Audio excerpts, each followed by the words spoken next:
একটা গোমাতাকে পারা যাবে না? তাহলে বিহারে তো ফ্রি গরু দিতে পারতো মোদি ফ্রি গরু দিতে পারতো, তো তাহলে তো আমরা সবাই সংবেদন করে আমরা তো গরু চালাতো।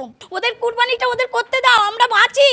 আমাদের আর ঘুম নেই, রাত্রে ঘুম নেই, চিন্তায় মাথা খারাপ হয়ে যাচ্ছে। আমি তো হিন্দু লোক, আমি তো দাস, আমি ব্যবসা করি খাই। মোদি করলে মদ খেয়ে গরু কিনতে হবে, মোদি খেয়ে।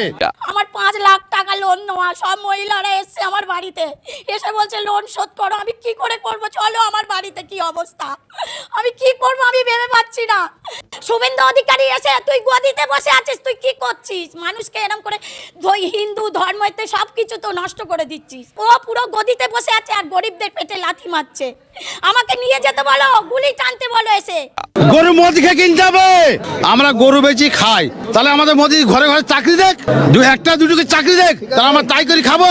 আমি তো হিন্দু লোক, আমি তো দাস, আমি ব্যবসা করি খাই, তাও তো অসুবিধা হয়েছে, কি করবো? না বেচা কেন নেই, ভয় কিনছে না কেউ, পুলিশ ধরবি বলে ভয় করছে, কেউ কিনছে না। আবার চাষিরও অসুবিধা হয়েছে।